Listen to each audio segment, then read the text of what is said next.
blah, blah, blah, blah, blah, blah, blah, blah, blah, blah, blah, blah, blah. Welcome back to the Lackluster Channel.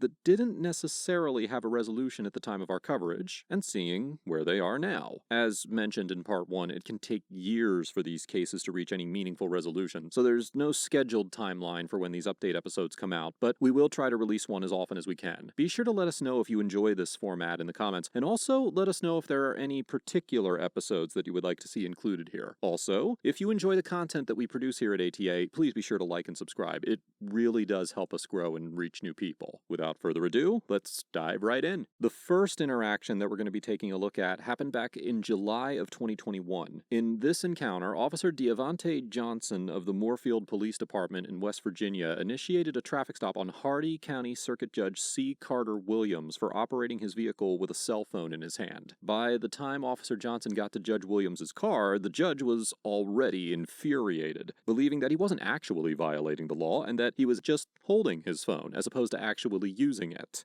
How you doing, sir? The reason I'm stopping Judge you... Williams. Judge. And I don't... Why did you stop me? You had your cell phone in your hand. I had my phone like this. Yeah. I just lost it. I was just looking for it, pulled it up like this, was not on it. I just looked in the... Go up and look. Okay, why are you screaming at me? Sir, I you have your license, wasn't doing registration, proof of anything. insurance?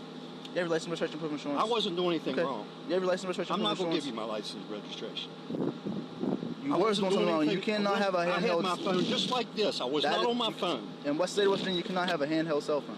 When we covered the interaction, we mentioned that while the court would likely find that Officer Johnson had reasonable suspicion to pull Judge Williams over because he observed the cell phone in his hand, he could not be convicted for simply holding the phone unless he was actively using it. But the interaction took a bit of a turn when Officer Johnson returned to his cruiser and discovered that Judge Williams' driver's license expired several months earlier. Moments after making this discovery, Officer Johnson received a call from Moorfield Police Lieutenant Melody Burrows, who was off duty at the time, because Judge Williams had called her about the traffic stop while the officer was running the license. Lieutenant Mel. What does that come back to? Hold on. Hello? Yes. Oh my God. Okay, well he's literally just screaming at me and everything else. For no reason. I've tried. He's just screaming at me. And then he said that he reviews or looks at our cases every day and we do wrong, blah blah blah blah. So, all right. Okay, bye. This phone call resulted in Officer Johnson allowing Judge Williams to leave the scene without a citation, but not before being warned by the judge that he would call the state police on any local officers he saw on their phone while driving. And I tell you what, the next time I see any of you on the phone, I'm stopping right there and call the state police. Any of you. Okay. This is how I had my phone. I reached down and got it under my seat. I pulled it up here and I was driving like this. I was not talking on it. You can look. You can look when you pull me over. See whether I was on my phone. Why are you being like this? I'm being it because I've seen this crap enough. And I'm tired Here of you go. it. Here's your license, registration, proof of insurance. Give it to me. Let me have my license now. Also, you need to go get your license up to date because they're expired, okay? Later that evening, Judge Williams also called Moorfield's former police chief and then Lieutenant Burrows again, before showing up at the home of Moorfield Mayor Carol Zuber around 10 p.m. to complain to her about the traffic stop. When we left off on our coverage, the West Virginia Judicial Investigation Commission filed a so-called extraordinary complaint against Judge Williams. The allegations stemmed from his conduct during the traffic stop and his subsequent behavior, as well as several other traffic stop incidents. The complaint also included allegations that Judge Williams engaged in a pattern of public office for private gain and violating state traffic laws, as the investigation revealed several other instances where Judge Williams potentially used his title to avoid tickets for running a stop sign, driving with an expired registration, and, on 2 occasions, driving without a seatbelt. An additional complaint was also filed against Judge Williams for violations of the Code of Judicial Conduct based on a July 21, 2020 incident where Judge Williams allegedly walked out of Walmart without paying for the items in his cart. On September 30th, 2021, the Supreme Court determined that there was probable cause to believe that Judge Williams had violated the Code of Judicial Conduct and remanded the matter to the Judicial Investigation Commission, which filed an 11-count formal statement of charges on October 25th.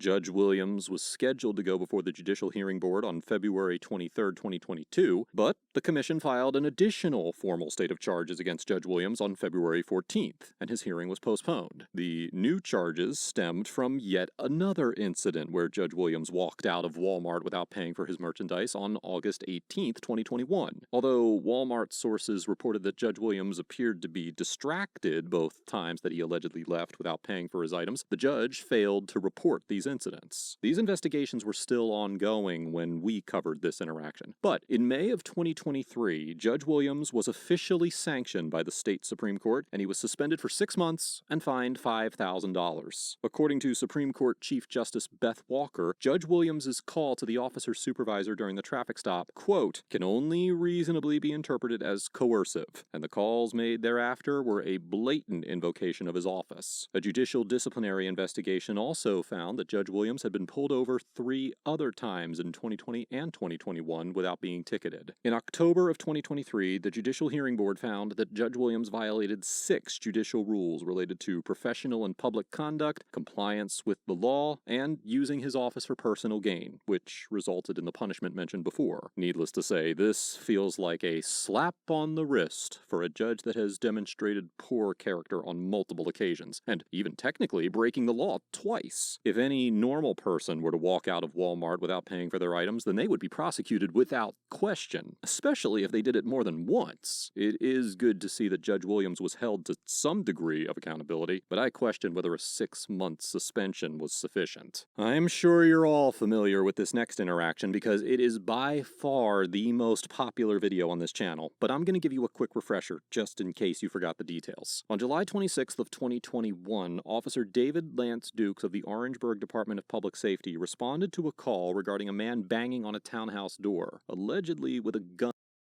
Dirk Paulson of the Montana Department of Fish, Wildlife, and Parks was detained by tribal police officers from the Fort Belknap law enforcement as he drove down a county road located in the southeast corner of Blaine County, Montana. The Fort Belknap officers insisted that the warden was trespassing on tribal land and threatened to impound his vehicle and cite him for criminal trespass. Other officers from nearby departments arrived to negotiate with the Fort Belknap officers, and after detaining the warden for approximately 5 hours, they eventually released him without incident. But this interaction did not end there. On February 19, 2016, Regional Supervisor Mark Sullivan of the Montana Department of Fish, Wildlife, and Parks issued a letter to Warden Paulson ordering him to avoid conducting, now quoting, any business on tribally owned lands, the reservation, and submarginal lands nearby. The letter clarified that the restrictions were not punitive, but were put in place out of concerns for Warden Paulson's safety. After the incident, Blaine County Sheriff Glenn Hustis requested the Division of Criminal Investigation to conduct an investigation regarding whether criminal charges should be filed. And in a report submitted back on September 29, 2014, Agent Bruce McDermott concluded that the tribal officers could be charged with several misdemeanor crimes, as well as felony intimidation. However, an article published in the Billings Gazette on March 31, 2016 states that Blaine County Attorney Kelsey Harwood was asked not to prosecute in conversations with the Department of Justice and Fish, Wildlife, and Parks and the Attorney General's office. Although the article reported that Montana had been negotiating with the Fort Belknap Community Council since 2015 to create a hunting district in the disputed lands that would be managed jointly by Fish, Wildlife, and Parks and tribal game officials, there had been no published updates when we covered this encounter. Well, it seems as though the negotiations between the state of Montana and the Fort Belknap community never resulted in any tangible deals. But there is an interesting update from the Supreme Court that might be relevant to similar cases in the future. On June 1st of 2021, the Supreme Court ruled that a tribal police officer could temporarily detain and search a non-Indian traveling on a public highway through the Crow Reservation in Montana for potential violations of federal or state law, in the case of United States versus Cooley. Much of the debate and legal nuance surrounding the original interaction that we covered centered around whether or not the tribal police officers had the authority to detain non-tribe members. And according to the Cooley ruling, they did do. This is contrary to previous rulings from the court, like in the case of Oliphant versus Suquamish tribe, where the court found that tribes lack inherent criminal jurisdiction over non-Indians. It seems as though there is a growing trend within the judicial system where federal courts may find tribal jurisdiction over non-Indians where necessary to protect the health and welfare of tribal communities. If this had been the opinion of the court at